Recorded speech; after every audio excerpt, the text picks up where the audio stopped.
母妃，我选好伴读啦。妍妍，你选谁当伴读？我要选武宁侯府云家云之穗当伴读。啊？我吗？对，没错，就是你。我想选你当伴读，你同意吗？云之穗咬了咬下唇，有些不知所措。他抬头看向武宁侯世子夫人，祖母不是说他今天就是来走个过场吗？为什么长宁郡主会当众选他当伴读？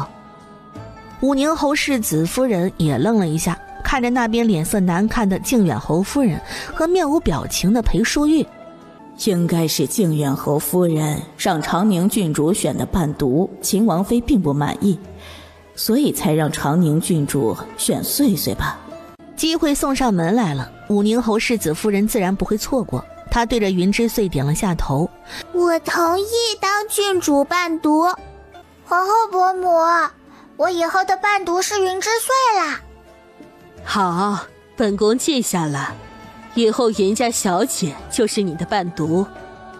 阿昭呢？选谁？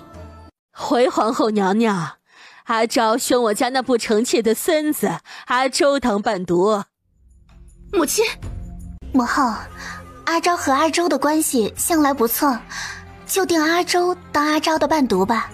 皇后伯母，您别听他们的，我的伴读我自己选，我选辅国公府纪家纪兰慈当我的伴读。纪兰慈听到自己名字愣了一下，抬眸看向洛昭，眸中划过一抹不解。洛昭，外祖母既然已经为你选了阿周表哥当伴读，你何故临时反悔？哼，我选谁当伴读是我自己的事，跟你们有什么关系啊？就是，你们怎么那么爱多管闲事？路过的粪车，你们是不是都要去舔两口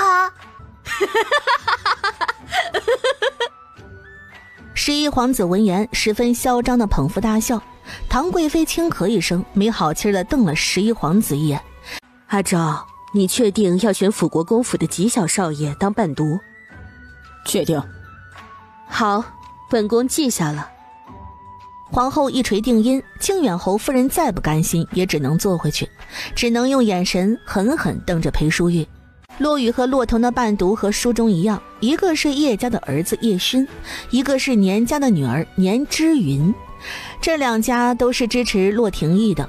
太孙骆晨则是选了太子妃母家陆家的人当伴读，骆轩和骆少都选了自己母亲娘家的人当伴读。伴读都选好了，也临近午时，皇后招手让工人带着贵妇们去另一边宫殿里用膳。裴淑玉，你还有没有把我这个母亲放在眼里？裴淑玉就知道靖远侯夫人没落到好，一定会堵着她。阿昭、阿嫣，你们先跟着宫女去宴席上吧，我待会儿再去找你们。好的，母妃，那我们先走啦。哎，洛言，你没看到那个老毒妇气势汹汹的冲着母妃，干嘛把我拉走？哥你傻呀，那老毒妇再怎么说也是我们嫡亲的外祖母，以我们的身份可以对裴梦婉不敬骂她，但如果我们骂了那老毒妇，给她气晕了，这满京城里都该传我们不孝了。到时候就连皇祖母也会对我们失望，转而去喜欢骆雨和骆童，那我简直能呕死。可如果我们不帮母妃，母妃会在那老毒妇的手里吃亏的。我们不能明着对老毒妇如何，但可以暗地里呀。哥，我听说纪兰慈从小习武，武功肯定不错，她是为你的伴读，你有事请她帮忙，她应该不会不帮吧？放心，这事儿啊，交给我。国公夫人，我想和纪兰慈单独说2句话，不知可否？好，兰慈，跟着赵世子去吧。好的，祖母。反正你以后是我的伴读，我也不瞒着你了。我外祖母不喜欢我母妃，不喜欢我和我妹妹。这次外祖母不顾我的意愿，让裴焕周当我的伴读，我不同意，才选了你。他不敢对我怎么样，就去骂我母妃。纪兰慈，你帮我一次，算我欠你一个人情。书中的纪兰慈为人正直，温润端方，君子如玉。这不是重点啊，重点是他是洛童得不到的白月光。对洛童来说，他得不到也不允许别人得到，于是他就毁了纪兰慈，一条毒蛇送他上了西天。纪少爷，这样吧，我们也不用你打伤我外祖母，打断他的话，让他别再骂我母妃就行了。你也有母亲，如果你的母亲被骂被欺负，你也会生气的，对吧？我只帮你们这一次。那就多谢纪少爷啦。裴淑玉，你还有没有把我这个母亲放在眼里？你现在当上秦王妃，以为自己翅膀硬了是吧？早知如此，我当初就不应该把你生下来。不对，我应该把你生下来给掐死，也不至于现在让你这么气我。是吗？把我掐死，你就不会有裴梦婉这个宝贝女儿了。你！靖远侯夫人怒上心头，扬起手就要打在裴淑玉脸上。这时，一只鸟突然从空中掉在了靖远侯夫人的脑袋上。什么东西？夫人，是一只鸟。夫人，这只鸟怎么了？不是已经拿下来了吗？他把我的发簪弄歪了，重新戴不就行了？这只鸟在夫人您的头上拉屎了，还是好大一坨，想不注意都难。快去派人告知皇后娘娘，扶我去更衣。洛烟捧腹大笑，没想到那只鸟竟然这么给力，简直是伤害性不高，侮辱性极强。我已经按照你们要求做了，可以让我走了吗？启兄，以后你就是我最好的朋友了，有事找我，我一定帮你。纪兰慈不语，以后你们别再让我干坏事，我就谢天谢地了。此时的纪兰慈并不知道，妥协了一次，后面就会有无数次。一直跟着洛烟的暗卫，在他安全回到王府后，就去云深院跟洛宽景汇报今日发生的事。以后不必跟得太近，只要他们两个没有危险就行。是。翌日，天气晴朗，风和日丽。洛昭和洛烟兄妹两人去习武堂的时候，看到了江云羡。看什么看？我去求了父王，父王让我跟你们一起习武。你不是在捍卫营里练武吗？后面那句话被他硬生生地咽了回去。书中江云羡武学天赋很高，虽然表面上他是王府养子，但背地里他被洛宽景送去安卫营里训练。洛宽景突然让他跟他们一起训练，应该有自己的考量。洛言没说什么，洛昭却有点生气。呸！区区一个养子，凭什么跟我们镇京主子一起训练？洛宽景就是偏心。好帅啊！洛烟瞪大眼睛，目光紧紧盯着陆龟灵。可惜了，他以后是洛童的夫君。洛烟正欣赏着帅哥呢，面前就站了一个人，严严实实的把他的视线给挡住了。喂，你让开！洛烟看都没看他一眼，推了推他，但他纹丝不动。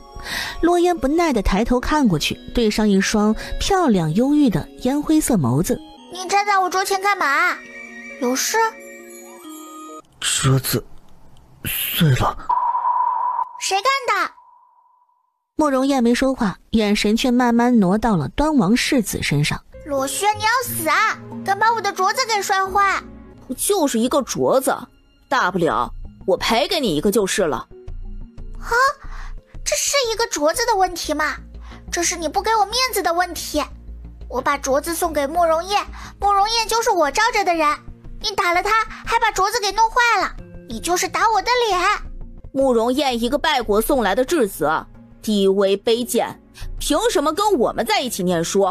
我打就打了，我劝你不要多管闲事。我不管，反正我不允许你再欺负慕容燕，不然的话，我二哥养了3条狗，每天能拉3吨屎。你要是再欺负慕容燕，我就把3吨屎全喂你嘴里。洛烟，你恶不恶心？你吃屎，我恶心什么？反正你不许再去欺负慕容燕了。你跟他什么关系啊？你罩着他干嘛？难不成你喜欢他，你要嫁给他？洛轩，我劝你识相点，听洛烟的话。你要是不识相，我就让我几兄揍你。我几兄武功高强，一个能打你3个。我并没有揍人的爱好，更不敢揍皇家世子。洛烟，大秦国的人杀了我大周国边境无数将士，慕容燕是大秦国皇子，你身为大周皇室郡主，怎么能跟他走近？真是乌龟掉进盐缸，给你这个小王八羔子咸完了。我怎么对慕容燕跟你有个屁的关系？你要是整天闲得慌，明天我就把我二哥养的狗拉的屎带到上书房塞你嘴里。我只是实话实说罢了，你何故这般骂我？什么实话实说？我看你就是针对洛烟，看不得他好，挑拨离间洛烟和秦王叔之间的关系。被11皇子猜中心思，洛雨脸色很不好。洛烟，人人皆知秦王叔的腿是被大秦国伤的，你身为他的女儿，就要保护大秦国皇子。你这么不孝，秦王叔知道吗？你简直枉为秦王叔的女儿。我请问，我父王的腿受伤的时候，慕容燕几岁？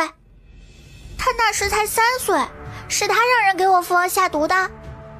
他作为一个牺牲品被送到了大周，大秦国让他来当出气筒，就说明他在大秦国并不受宠，只是一个可有可无的皇子。大秦国强盛时，他没有尝到甜头；大秦国弱势时，他被推出来当出气筒。洛轩，你扪心自问，你动手打慕容燕的时候，心里想的是为我父王报仇，还是为了自己心里的那点恶趣味？洛轩支支吾吾的说不出来，他哪里管什么报仇不报仇的，他只是单纯的不喜欢慕容燕罢了。支支吾吾的说不出来话，那看来只是单纯的想揍慕容燕啦。你以自己私心去欺辱慕容燕，就不要打着为我父王报仇的名义啦。我父王并不需要，他是大周鼎鼎有名的战神，还不屑把怨气撒在一个被抛弃的可怜孩子身上，那不是在为他报仇，那是在羞辱他。反正我把话撂在这里了，谁要是再敢欺负慕容燕，就是跟我作对。被抛弃的可怜孩子，他说的挺对的。洛言说的对，秦皇叔是赫赫有名的大将军，把大秦国打得落花流水，还不屑于去欺辱一个无足轻重、爹不疼娘不爱、被自己国家抛弃的皇子。洛雨脸色变了又变，这么好的一个能挑拨他们父女关系的机会，竟然又被洛言给狡辩了过去。他的嘴到底是怎么长的？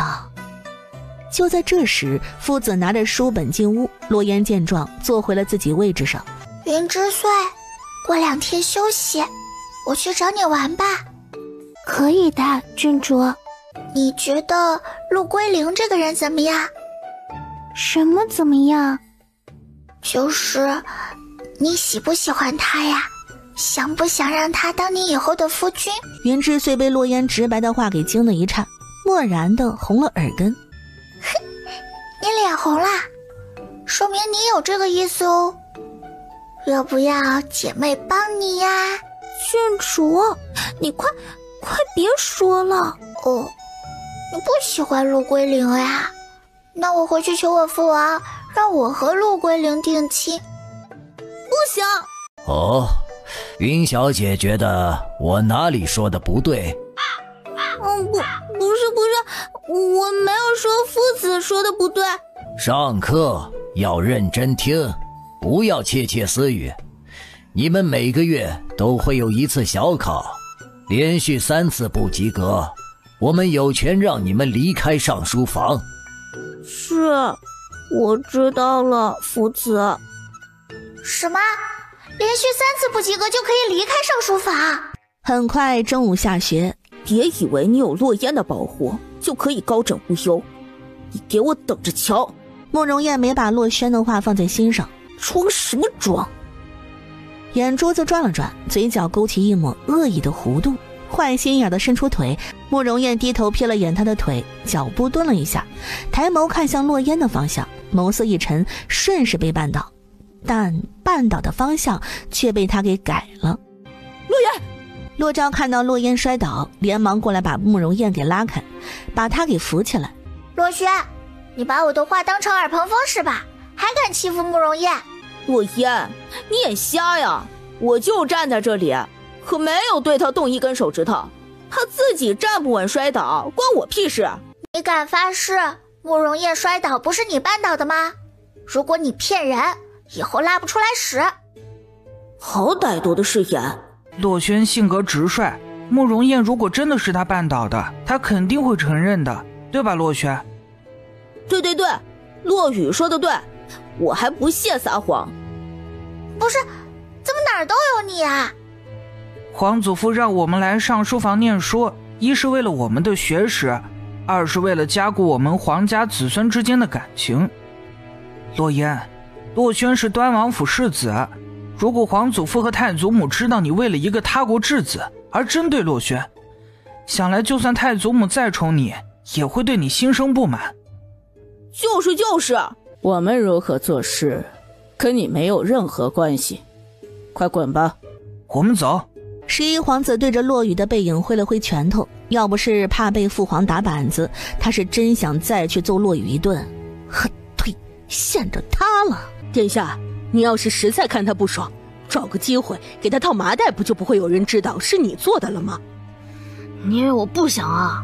你是不知道母后有多宝贝他那2个孙子孙女，竟然说动父皇派侍卫接送他们2个从上书房到宫门口，宫门口也有灵王府的侍卫护送他们回府。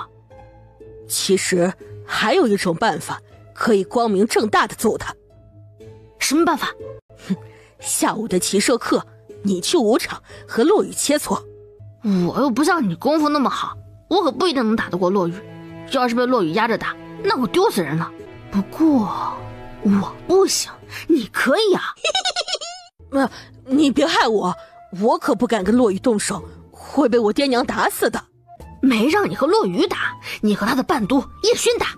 唐北义迟疑了一下，揍叶勋他倒是敢，但叶勋会同意吗？全程听到11皇子和唐北义的对话的洛烟忽然把脑袋凑过来插了一句：唐北义，我给你算一卦，你给我把叶勋往死里揍。啊？我说真的，我给你算一卦，你把叶勋揍一顿。书中原主看上的那个男人就是叶勋，原主为他疯，为他狂，为他咣咣撞大墙。可叶勋只喜欢洛彤，他被他缠得烦躁，派人把他抓走送到勾栏院里，让他染上了脏病，最后死在了无人在意的角落。唐北义，以你的功夫一定能打赢叶勋，你怕什么？反正是正儿八经的切磋，你就算把他揍个半死，也没人会说你不对。那好吧，那要是叶勋不同意，可不能怪我。放心吧，他不同意，我就骂到他同意。走了，吃饭去。等等，你不算卦啦？不算。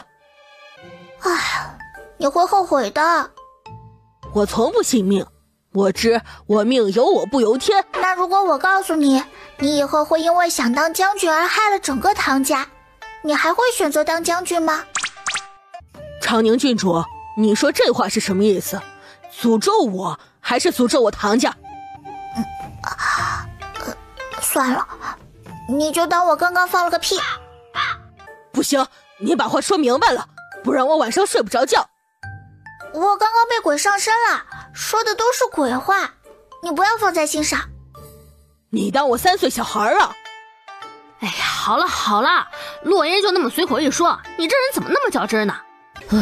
早知道唐北义这么死心眼儿，他就不多嘴那么一句。吃完饭，洛昭拉着洛烟的胳膊，把他带到一旁的假山处。洛烟，你别和慕容燕走得太近，你又不是不知道他是什么人。我就是知道，才要和他走得近一些。你想呀，他以后那么厉害，我们趁着他还弱小的时候，稍微给他一点帮助。而且我们帮他不过是举手之劳罢了，如果能让他心存感激，那是再好不过了。你确定他会对我们心存感激？他将来可是会弑父杀兄的，这种人从骨子里就是坏的。你帮他多了，说不定还会觉得你是在施舍他，转过头来对付你。应该不会吧？哼，怎么不会啊？你不要把所有人都想得太好，以后少跟他接触，不要多管闲事。可我已经多管闲事了呀。趁着现在还不太晚，以后啊，慢慢的远离他就是了。反正再过5年他就回国了，跟我们也没关系了。好，我听你的。原来他们2个都是重生回来的，只是慕容燕抬眸抚上自己的眼睛，一抹疑惑又在眸中闪过。为什么他只能看到落烟身上的颜色呢？这一时他突然不着急死了，这么有趣的一件事，他当然要留下来瞧一瞧。我很期待你们接下来会做什么。下午的骑射课，唐北翼向叶轩发出了挑战。叶轩皱眉看向落雨，聂统领，既然要挑战，那就应该和自己实力相差不多的人发起挑战。人人皆知唐北翼是郑老将军的徒弟，而叶勋是读书人，没有学过多少功夫，让唐北翼和叶勋打，不是明晃晃的欺负人吗？切，你行你上呗，啰啰嗦嗦的，只是切磋而已，又不会出人命。怎么，你们怕了？聂统领，想要切磋，我觉得以唐北翼的实力，可以和纪兰慈切磋。实力相当的人才叫切磋，实力不相当的叫挨打。唐少爷，于世子说得对，实力相当的人才叫切磋。你若是想与同龄人切磋，可以和纪少爷。老聂，你这个叛徒，干嘛那么听落雨的话？林王府花钱收买你了。11殿下，这话可不能乱说。于世子说的在理，和实力不相当的人切磋就是挨打。行啊，那我来挑战你。落雨，你敢不敢应战？罗晓，你别冲动。我没冲动，我很冷静。落雨，你别不是怂了，不敢跟我打了？好，我应战。哥哥，你一定要小心。放心。哎，11殿下，于世子，切记，只是切磋，万万不可伤了性命。哎，我们知道，快点的吧。聂统领看到洛萧这架势，就知道他是认真的了，道了一声开始，就推了下去。洛雨见状，神色认真起来，切磋自然是不能用武器，只能赤手空拳。2人你一拳我一拳，招式越打越急。落烟姑姑，你觉得谁会赢？不知道。11殿下会说。哦？为什么？因为11殿下太过急躁，心性不稳。唐北翼没有反驳陆龟灵的话，想来啊就是真的了。认输吧，落雨，你不是我的对手。落雨却突然勾起唇角，喉间发出轻笑。洛萧见状，心中警铃大作，尚未反应过来，便觉小腹一痛。卑鄙！兵不厌诈，当心背后。洛萧下意识回头，却只看见空荡荡的教场。当他反应过来，陆羽一脚踹到他的背后，给他踹到了舞场上，掉下了舞场台，自然就代表他输了。你这个王八羔子，你耍诈！我已经说了，兵不厌诈。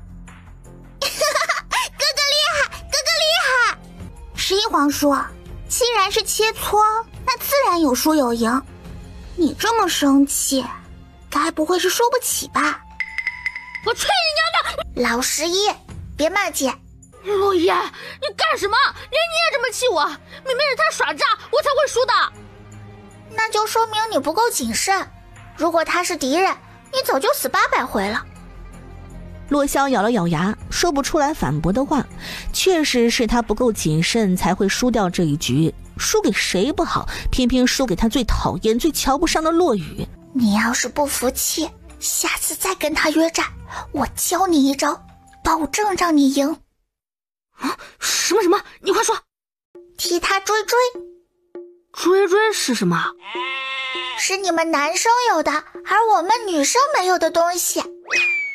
男生有的，女生没有的，那是什么东西啊？唐北翼，追追是什么？唐北翼没想到洛萧会突然问自己，他瞥了眼洛烟，捂住耳朵，羞得整张脸都红了起来。我不知道，别问我。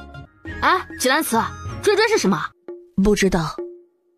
洛萧哟了一声，然后把目光落在陆龟灵身上，张了张嘴，刚想询问，就被他给打断了。殿下，我也不知道。啊，你们怎么都不知道啊？不都是功课很厉害的人吗？哎，洛昭，你知道吗？洛昭当然知道，他脸黑的都能滴出沫来，要不是场合不对，他真想把这个口出狂言的小妮子给揍一顿。追啊，就是你胯下多长的那块肉。陆言，你还有没有一点女孩子的样子？陆言姑姑真是太敢说了，都反应这么大干嘛呀？那东西又不是什么见不得光的，难不成你们不用那东西尿尿吗？以后你们娶媳妇儿了，还得靠那个东西生孩子呢。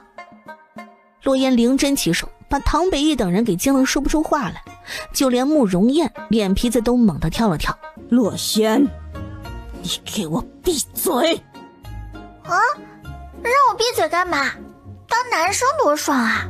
下辈子我也想当男生，就因为多了一坨肉，就可以不用自己生孩子，孩子都能跟自己姓，还能3妻4妾，左拥右抱。哇，这日子简直爽歪歪！宣主，你快别说了。好吧，我不说就是了。哼，一群毛都还没有长齐的小菜鸡，也不知道害羞个什么劲儿。我还能吃了你们不成？洛言，别逼我在这么多人面前扇你。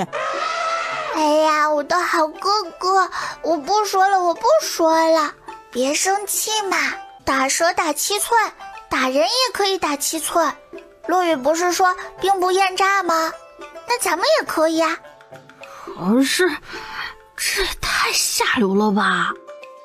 什么下流？这不叫下流，这叫计谋。哎，十一呀，你就是太老实了，才会输给洛羽。做人太老实，容易吃亏。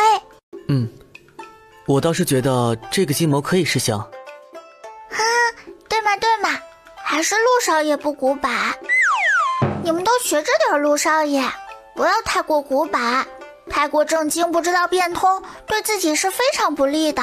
做人就是要堂堂正正，我会光明正大的打败敌人，才不会用这种下流手段。是，你最厉害了，未来的大将军。洛萧若有所思地摸了摸下巴，虽然用这种方法确实下流了一些，但只要能打败洛羽，下流就下流吧。今天他不也跟他耍诈了吗？洛羽，今天是我输了，我认输，但是我今天输了，不代表下次还会输。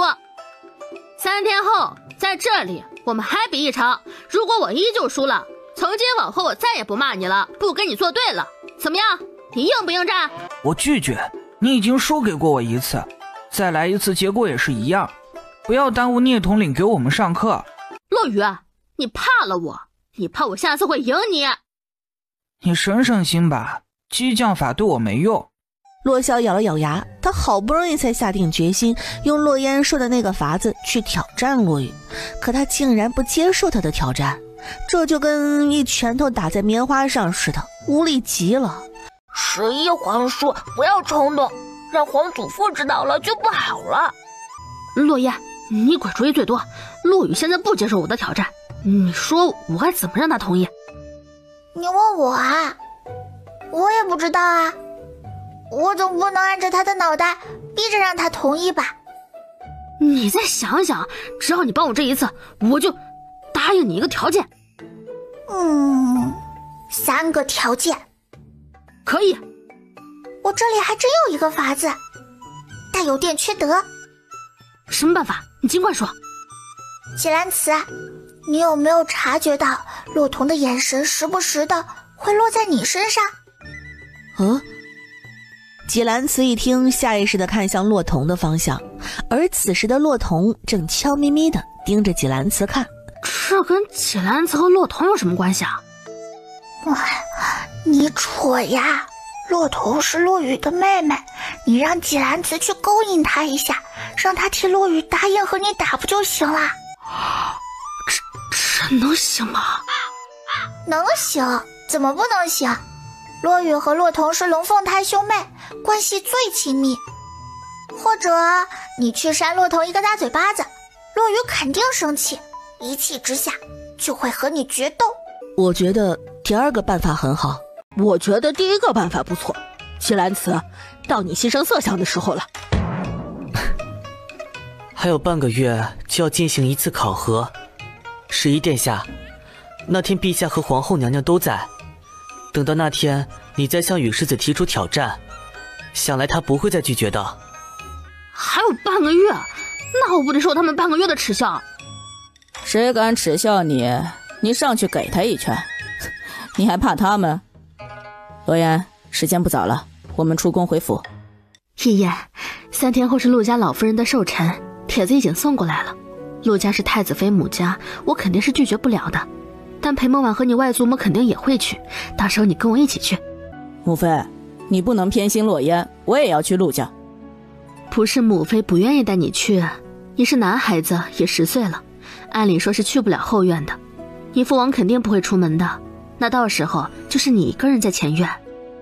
我一个人没事的，反正有六喜跟着，我也不会丢。母妃，哥哥已经10岁了，已经独当一面了。再说了，哥哥还是秦王府世子，谁敢欺负他呀？母妃要是不放心，让三哥也跟着哥哥一起吧。行吧，那到时候让你三哥跟着你。哥，你知道陆老夫人寿辰宴上发生的事吧？罗昭点头，他当然知道了，不然也不会非要跟着去啊。他叮嘱道：你跟着母妃，别让她又做糊涂事。我会看好母妃，但是哥，以母妃那单纯的性格，怎么可能会在陆老夫人的宴会上和洛廷义表白？我觉得母妃是被算计的。怎么说？他们怎么算计母妃的，我们就怎么算计回去。见过长宁郡主。哦，你是谁？家父武宁侯。武宁侯，那不是云之岁的父亲吗？落烟脑袋一转，瞬间就知道眼前的少女是谁了。云之岁的庶出姐姐云之雪。郡主，岁岁现在是您的伴读，她自小被祖母和母亲娇宠着长大，不通人情世故，说是有哪里得罪您的地方，还望您多担待。你说，我如果把你刚刚说的话告诉武宁侯夫人，你的下场会是什么？武宁侯夫人日后还会带你出门参加宴会吗？郡主，您在说什么？我怎么听不懂？听不懂？听不懂没关系，武宁侯夫人一定能听得懂的。行了，滚吧，收起你那肮脏的心思，还自大的妄想把我当傻子哄。哼，蠢货！殿下，生辰老妇每年都会过，您的身子不好，何故还要亲自过来？娘娘，你也不劝着一些。母亲，我劝过了，太子执意要来，我也没有办法。太医说过，也不能总是待在屋里，多出来走动走动，对身体也好。陆老夫人叹了口气，太子的身体啊，近几年是越来越不好，也不知道能不能撑到太孙长大。父王，我要和落雁姑姑坐在一起。好，麻烦皇婶照顾陈儿了。不麻烦不麻烦，我很喜欢皇孙殿下。你干嘛要跟我坐在一起？因为我喜欢落雁姑姑啊。落雁看着他婴儿肥的脸蛋，嘴角微微上翘，眼中闪烁着愉悦的光芒，没忍住伸手捏了一把。大侄子，我也很喜欢你呀。洛尘瞪大眼睛，好半晌都没反应过来。片刻后，洛尘抬头看了眼太子和太子妃的方向，忽然从荷包里掏出一张信条，借着宽大的袖口掩饰，塞到落雁手中。什么东西？落雁姑姑，我听说皇叔祖特别喜欢吃鱼。落雁顺着洛尘的方向看了看，蓦然间对上了太子那温润而泽的双眸。他愣了一下，然后默默地低头，把手心的信条收了起来。太子看到洛烟的动作，浑身放松下来。他果然没有看错，这丫头啊是个机灵的，只希望她能再聪明一些，把信条交给秦王。洛尘也松了口气，总算是完成了父王交给他的任务。他有些不明白，为什么今天要偷偷的塞信条给罗烟姑姑？父王有什么秘密要跟罗烟姑姑说吗？可是就算是有秘密，明明在上书房就有很多机会给罗烟姑姑信条啊。洛烟的心就跟猫挠了似的，好奇的他焦躁难安，恨不得立马回到秦王府，把信条给打开看一下。但现在还不能离开，好戏还没有开场呢。洛廷义看到太子让洛尘和洛烟坐在一起，眸色沉了沉。难不成太子拉拢了秦王？洛廷义想了想，忽然看向了裴淑玉。这个女人一直对他心生爱慕，从前他不屑一顾，但为了日后，他不介意给他一点甜头。洛廷义把自己的随从叫来，在他耳边低语几声：王爷不是爱惨了王妃，恨惨了秦王妃吗？竟然要主动约秦王妃见面。此事不要声张，尤其是王妃。是，王爷。王爷，怎么了？阿婉，我要去静守，你照顾好童儿。好，你去吧，童儿有我照顾，你放心。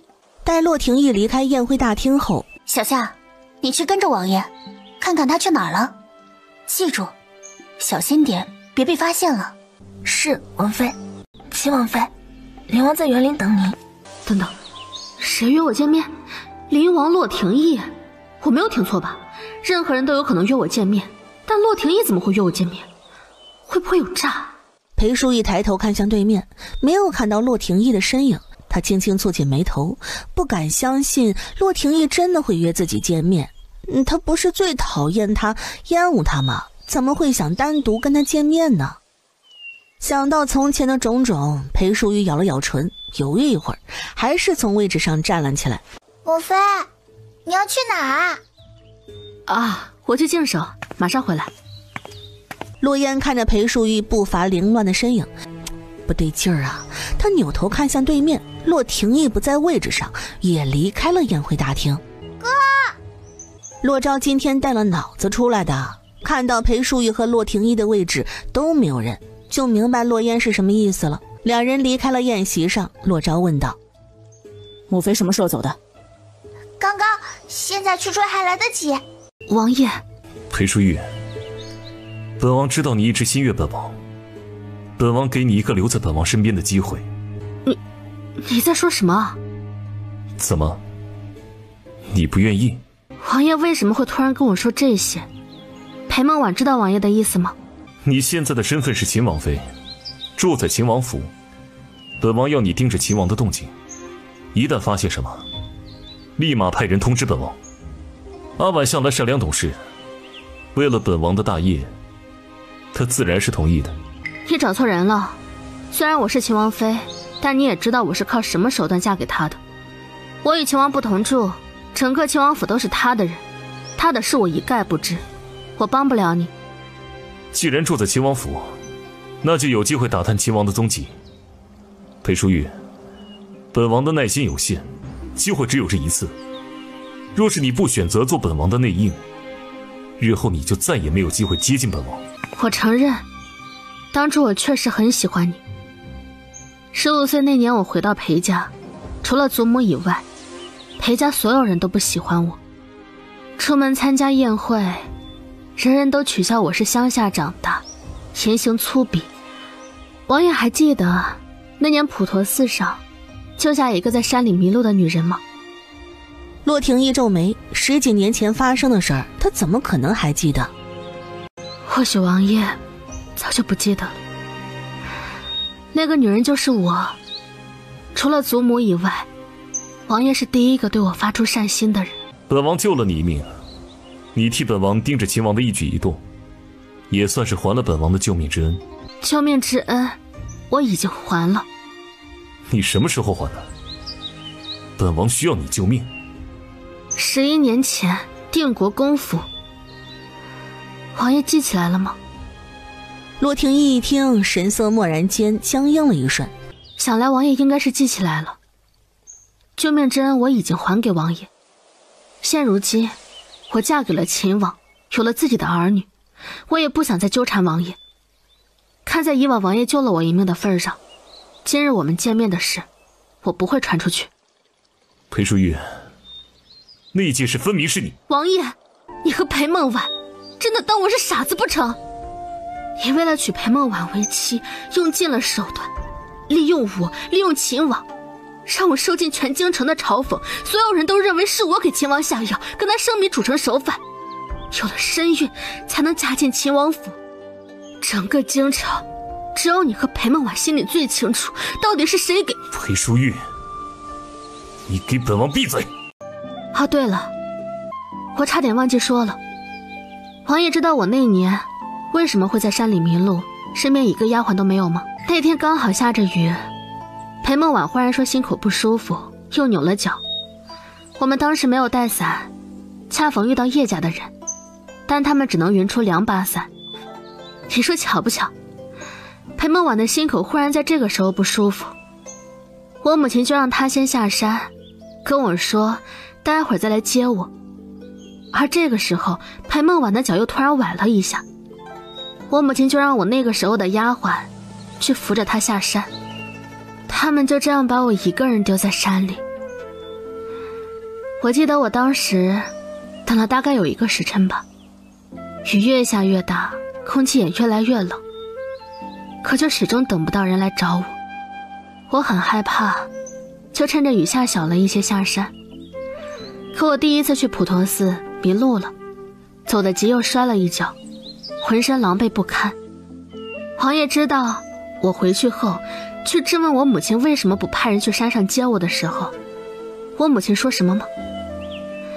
她说因为裴梦婉心口疼，脚崴了，她着急给她请大夫，忘记了我是一个活生生的人啊，是她的亲生女儿啊，可她竟然忘记了我的存在。在她眼里，她的女儿只有裴梦婉。王爷，我曾经真的很喜欢你，喜欢到哪怕明知道你利用我，我也没有说出真相。我把所有真相咽在肚子里，反复的在心里跟自己说，那件事就是我自己做的。11年过去了，我也已经放下了。我的2个孩子现在已经10岁了，他们不能有一个恬不知耻、水性杨花的母亲。所以灵王殿下，日后我们见了面，你得称呼我一声皇婶。你若真的放下，今日为何还要来见本王？因为我平常没有机会单独见到王爷，我受了11年的委屈，总得说出来。不管怎么说，你因此嫁到了秦王府，成为了皇家儿媳。没有那件事，凭借你的身份，你觉得你能嫁到秦王府？不论我是怎么嫁到秦王府的，我都不会帮你的。洛廷义脸色很差，他都已经主动来找裴淑玉，可他竟然敢拒绝他。当年的事儿，他就算受了委屈，也成功嫁到了秦王府，不是吗？你的意思是，你被丢在山里是阿婉故意的？裴淑玉，你怎么时时刻刻都在想着污蔑阿婉？靖远侯夫人忘记派人去山里接你，你就把过错全部堆积到阿婉身上。再说了，阿婉从小在靖远侯夫人身边长大，母女2人之间的感情自然是极好的。靖远侯夫人一时情急，忘记是在所难免的事。早知你心里如此的恶毒，不明是非，当初本王就不应该救你。裴淑玉眸光微颤，苦笑一声。他也多么希望他就那么死在那一年。洛言，京城里人人都说是母妃给洛廷义下药，想要生米煮成熟饭，只不过是搞错了人，这才嫁给了父王。可是现在我怎么听着有点不对劲呢？别说你听着不对劲，我听着也不对劲啊！当年的事恐怕是洛廷义蓄意为之。但到底怎么回事儿，恐怕我们也只有去问母妃才能知道了。我刚刚看到裴梦婉的丫鬟在那边，洛廷义估计是偷偷出来见母妃的，被裴梦婉察觉到了。哥，我突然又想到了绝妙的计划。什么办法？我们之前的计划是以其人之道还治其人之身，以年转的名义约裴梦婉出来见面，然后醉酒和他表明心意，然后我们带着众人去观看，揭露他的心思。但现在嘛，我觉得可以反过来，反正我们秦王府和林王府是死敌了，也不必手下留情，直接挑拨洛廷义和裴梦婉之间的关系。裴梦婉派了自己的贴身丫鬟跟踪洛廷义，说明他是背着他来见母妃的。等那丫鬟回去后和裴梦婉禀报了后，他肯定非常伤心难受。如果这个时候年准约他出来见面，对他小心翼翼的呵护，裴梦婉一定十分感动。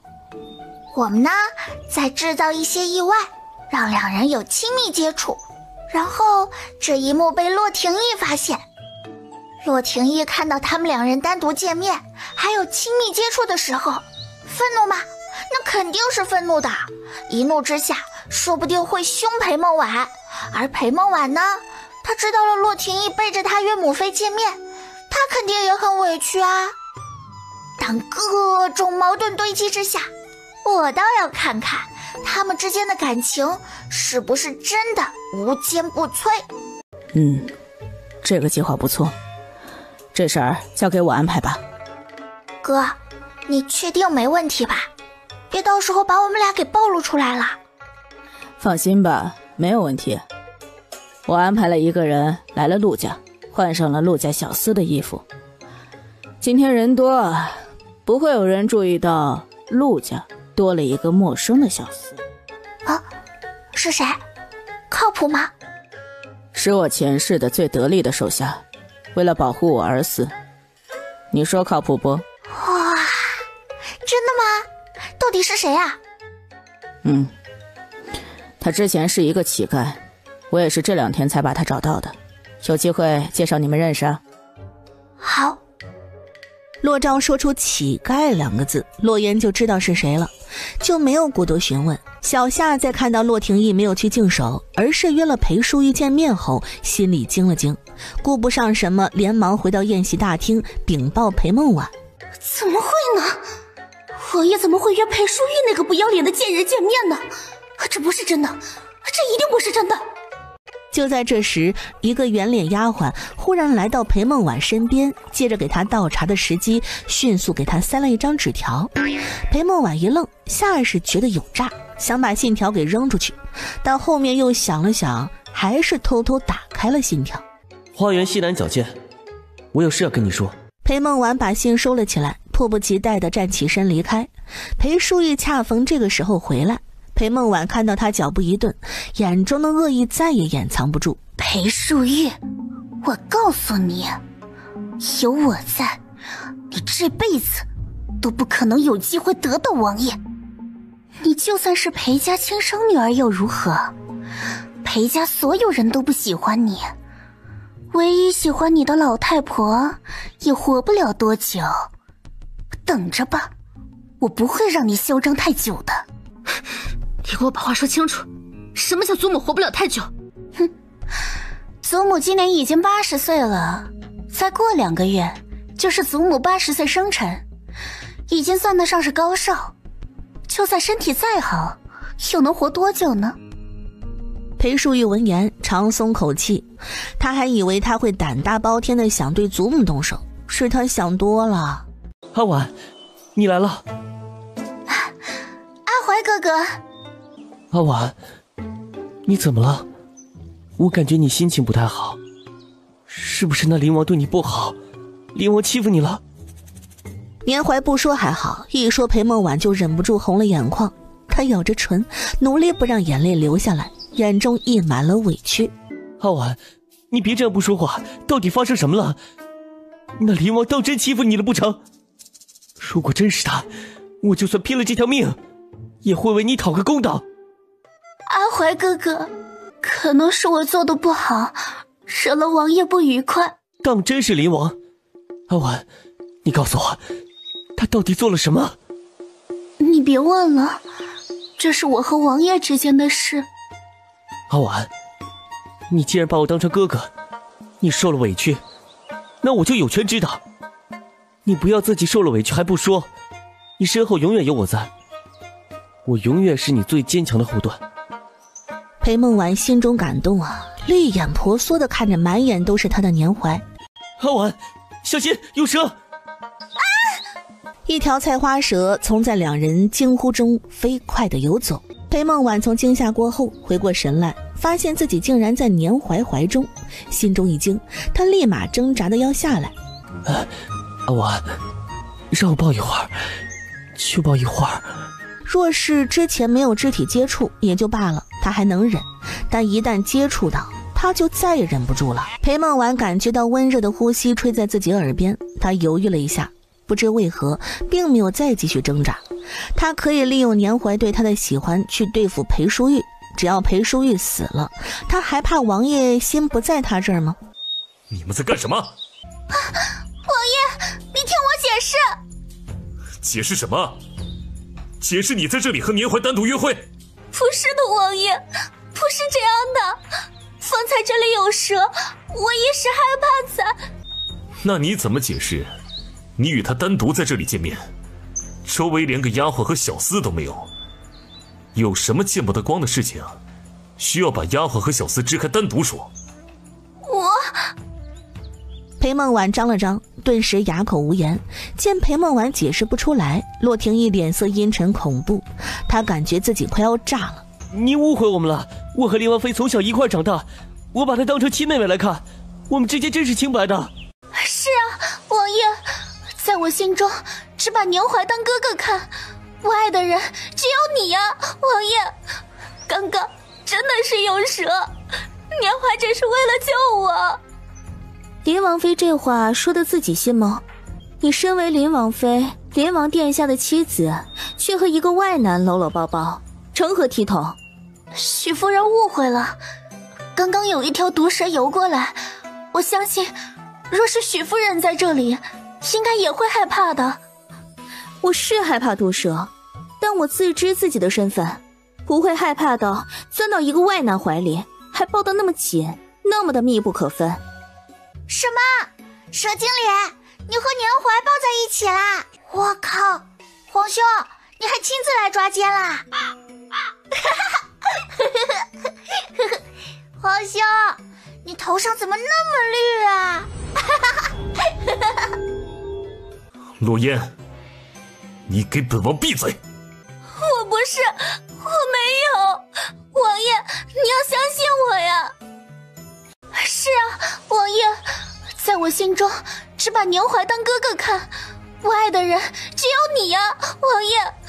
刚刚真的是有蛇，年怀只是为了救我。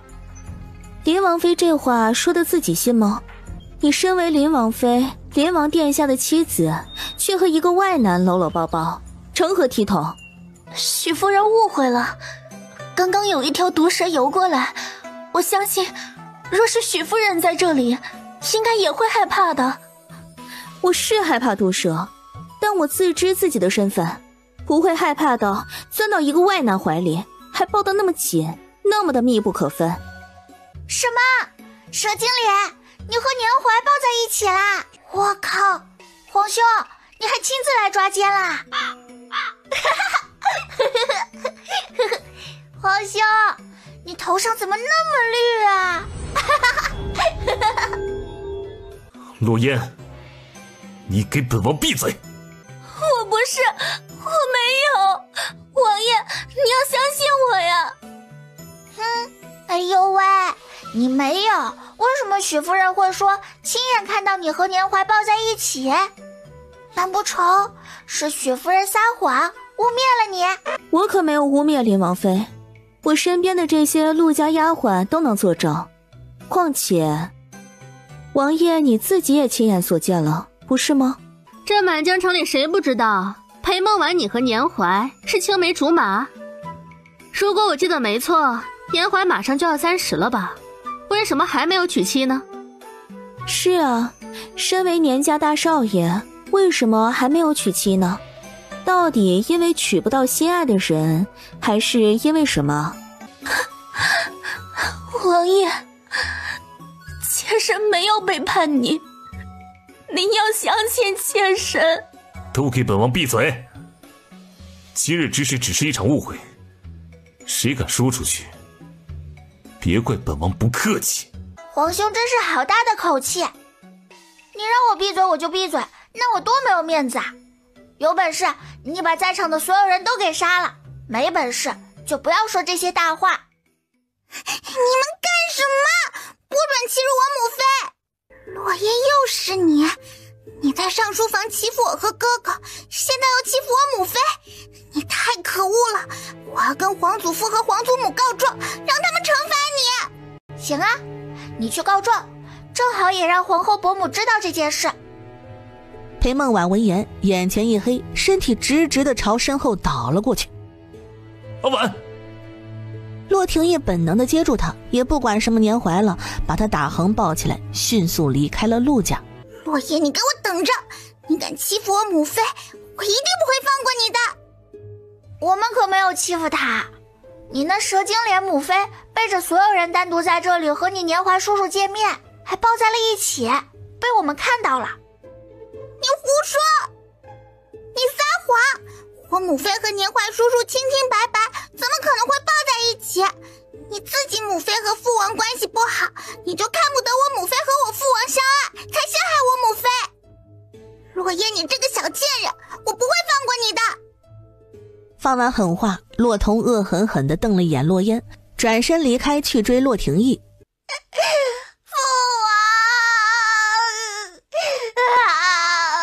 洛烟，你又怎么了？父王，有人欺负我，你要替我讨回来。哦。洛宽景眉头微挑，看了眼屋外，面色略有些尴尬的裴淑玉和双臂环胸面无表情看着他的洛昭。什么人能欺负得了你呀？有啊，就是洛腾，他骂我是小贱人。如果我是小贱人，那父王不就是大贱人了？他为什么骂你？因为他说我欺负他母妃，可笑，真是可笑。明明是他母妃不检点，和外男搂搂抱抱被我们给发现了，他却说我欺负他母妃，还骂我。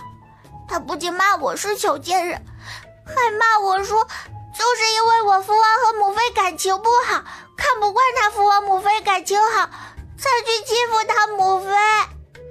父王，骆驼骂我别的我都可以骂回去，但他说你和母妃感情不好，我都不知道怎么骂回去。我太憋屈了，我太伤心了，我从来没有这么憋屈过。行了，别装了。父王，你太过分了，我哭得这么伤心，你怎么能说我是装的呢？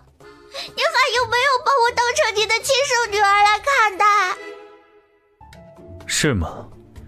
本王倒是丝毫没有看出你哪点伤心了，满心满眼的都是完成自己的目的。洛烟瞪大眼睛，眼神怀疑，有这么明显吗？很明显。想搬进来就直说嘛，反正王爷也不会同意，还闹这么一出，多费力气啊。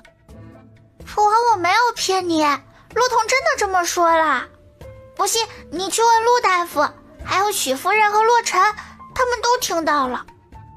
听到就听到了，这也不是什么秘密。哦，对了，差点忘记了。正准备离开的洛烟从怀里掏出一张纸条，他当着洛宽景的面打开，上面只有一行字：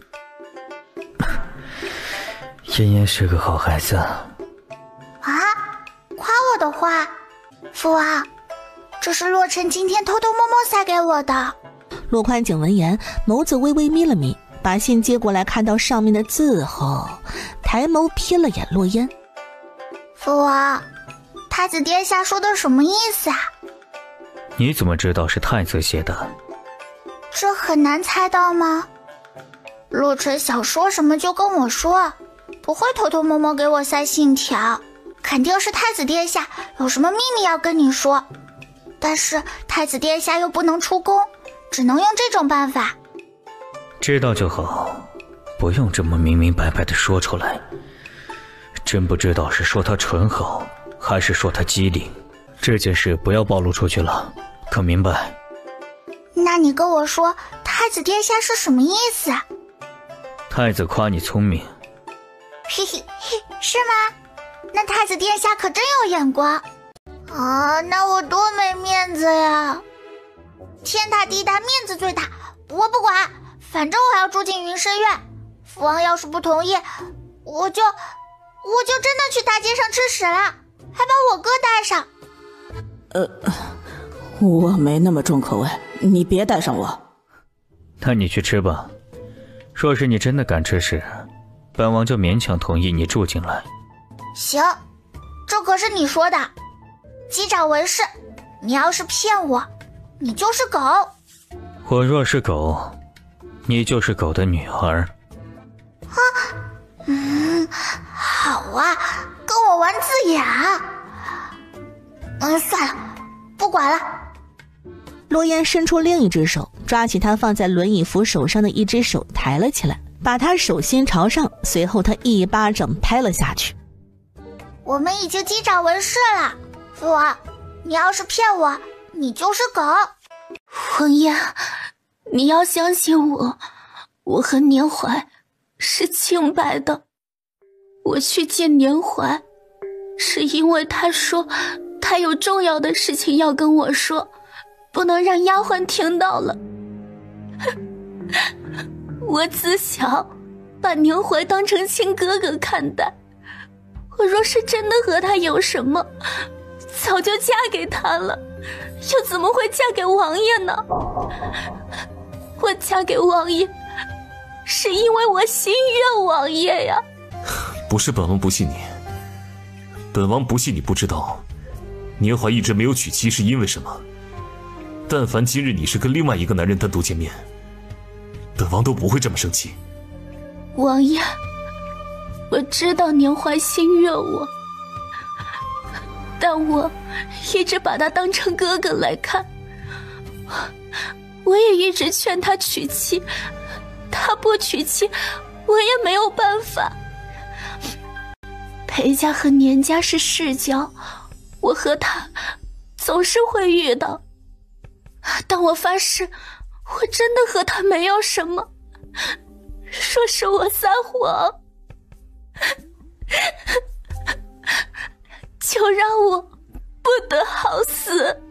阿婉，比起旁人觊觎，我更怕你哪天心软。王爷，我们已经有2个孩子了，年怀的情谊，我只能辜负了。阿婉，莫要辜负我，不然他也不知道自己会做出什么来。王爷，你是我想携手白头的良人啊，我绝对不会辜负你的。洛烟，你想吃屎别带上我，我没那么重的口味。谁说我们真的要吃屎啦？我也没有那么重口味。为了以后，哥，你就听我的吧。行，我就听你一次。你要是真的敢让我去吃屎，我就把你摁在粪便堆里。放心吧，我又不像母妃那样的缺心眼。洛昭看着桌子上面的便便蛋糕，沉入了沉默。哥，怎么样？逼不逼真？洛烟伸手在蛋糕上戳了一块，放在嘴里舔了舔。还挺甜的。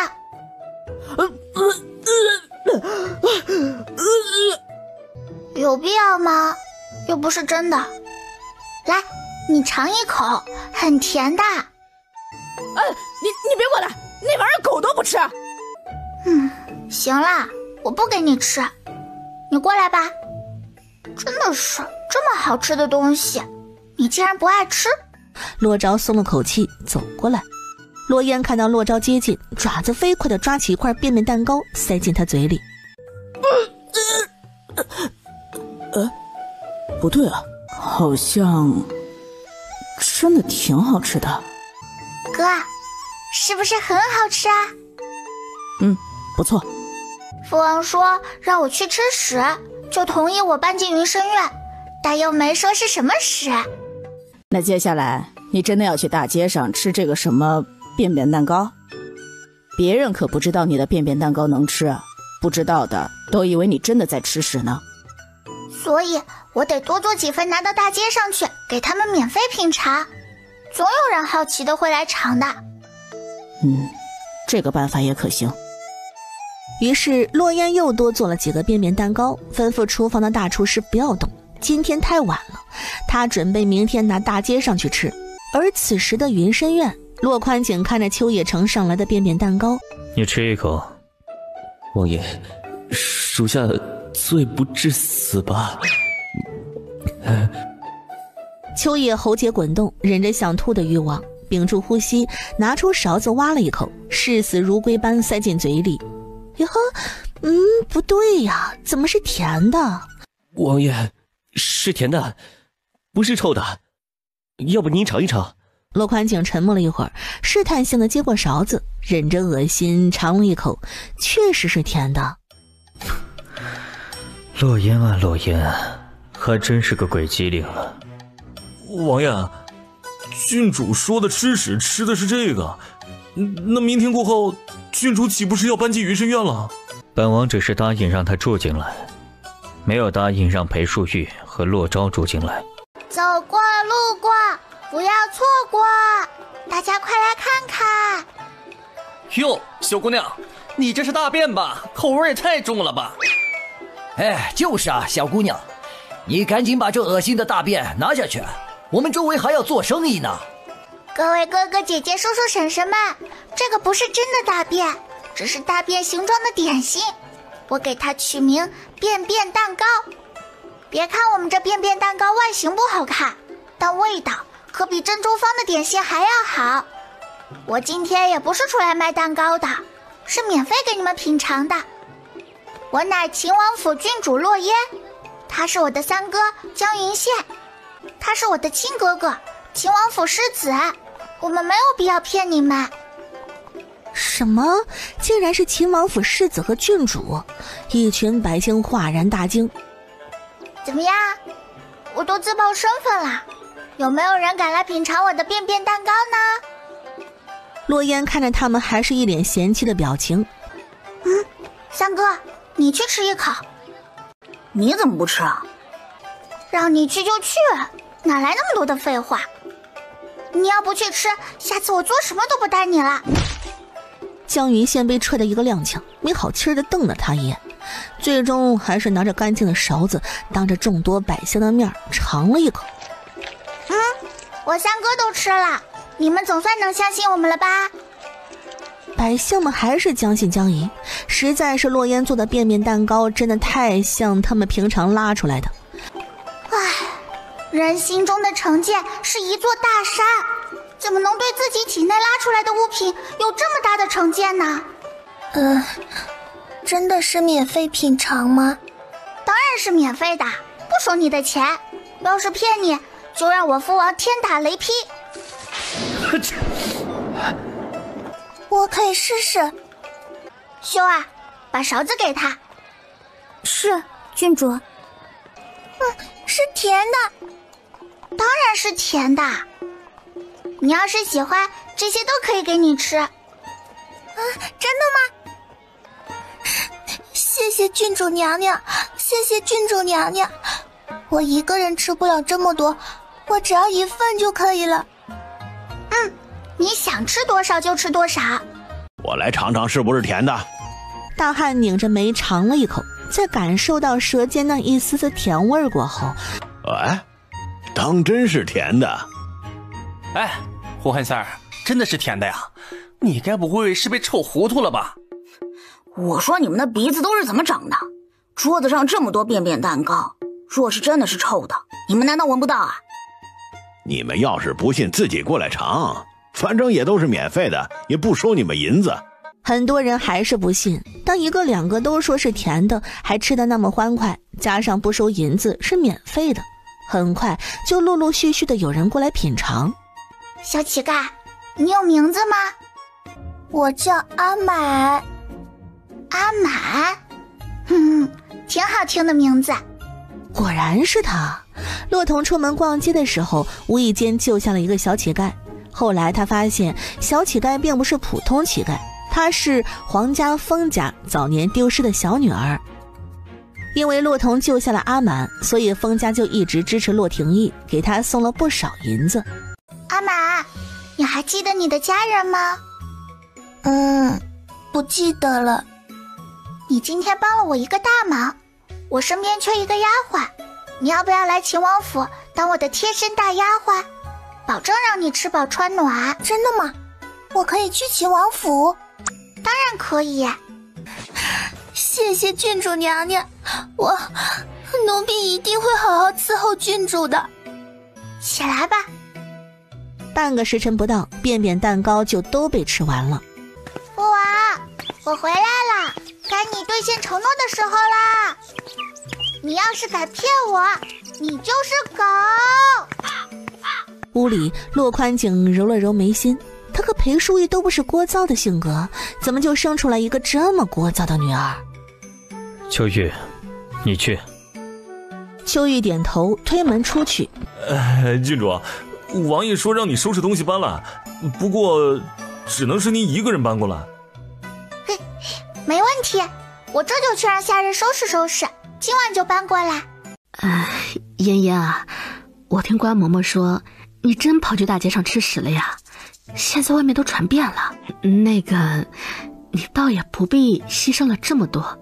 乖啊，以后咱不吃那玩意儿了，对身体不好。洛烟眨了眨眼，不知道从哪儿掏出来一块便便蛋糕，直直的递到裴淑玉嘴边。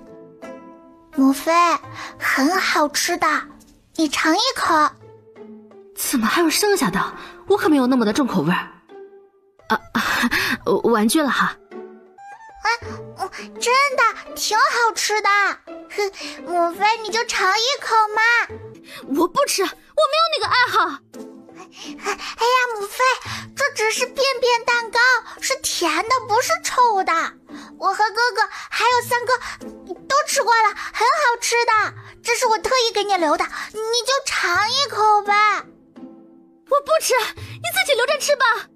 母妃，这是女儿亲手做的呀，你为什么就是不尝一尝？你难道不爱我了吗？母妃，我好伤心啊！裴淑玉一听，跑得更快了，活脱脱的像是身后有鬼追着似的。大哥，我们不过去书院住了几天，怎么一回王府，洛言变成了傻子？谁家好女儿会端着一盘屎追着自己母亲喂的？大哥二哥，你们回来了，我请你们吃美食啊！母妃不爱吃，给你们吃。谢谢，谢谢。我们也不爱吃。干嘛这副表情？明明很好吃的啊！周福玉和谭明成一脸的菜色，有什么能比亲眼看到自家妹妹吃屎来的冲击力大呢？既然大哥二哥也不爱吃，那就算了，我给扔了吧。周福玉和谭明成同时松了口气，他们真怕洛烟也像刚刚追着裴淑玉那样追着喂他们吃这个什么便便蛋糕。然而他们的这口气儿松早了。洛烟趁着他们放松警惕的时候，一只手抓了一把蛋糕，电光火石间猛地朝谭明成的脸上扔了过去，然后又迅速地抓了一把朝周福玉的脸上扔了过去。洛烟，我要揍死你！洛烟，大哥二哥，祝你们品尝美食愉快哦！不用谢谢我啦，哈哈哈哈哈！谁？父王，是我。这么晚了，你不睡觉做什么？这么晚了，父王不睡觉做什么呢？洛烟走过来，看着他手中的卷宗，密密麻麻的一堆字，他懒得多看一眼，把卷宗给夺了过来，扔到一边。父王，要劳逸结合，你懂不懂啊？你再这样熬夜不睡觉，会死的，猝死，暴毙！哼，本王死了，你的好哥哥就能继承本王的王位了，你难道不开心？不开心，我当然不开心了。父王，你不能死，你死了，我就没有父王了，我母妃就没有夫君了。我希望我们一家人，母妃、哥哥，还有大哥、二哥、三哥他们，我们和和美美的在一起。洛言，你很聪明，也该知道你母妃为什么会嫁给我。我和你母妃永远都不可能毫无芥蒂的在一起。如果我说10年前并不是母妃给父王下的药，父王会放下心中的芥蒂和母妃在一起吗？你说什么？昨天我和母妃哥哥一起去了陆家，我发现有人偷偷给母妃传话，我有些担心母妃被人算计，就和哥哥一起跟了上去。我们跟在母妃身后，看到了母妃和洛廷义见面。洛宽景一听，脸色顿时沉了下来。父王先不要生气，先听我说。洛廷义让母妃成为他在秦王府的内应，让母妃盯着你的动静，但是母妃并没有答应，还把他给骂了一顿。洛言把昨日在陆家听到的洛廷义和裴淑玉的对话一字不落的和洛宽景复述了一遍。父王，当年的事一定有隐情，我觉得是洛廷义给你和母妃下药，又把这件事给闹大，目的就是为了掩饰什么。洛宽景听完了洛烟的话，眉头狠狠地拧了拧。父王，母妃她已经知道错了，谁年轻的时候没有喜欢过一个渣男啊？母妃小时候被人故意报错，在乡下长大，回到裴家后，所有人都不喜欢她，因为洛廷义救过母妃，母妃心中感动，久而久之就喜欢上他了。但现在母妃已经不喜欢他了，只想安心的当你的妻子，当你的秦王妃。父王，你就给母妃一个机会吧，没有母妃，你就没有我这么听话又乖巧的女儿了。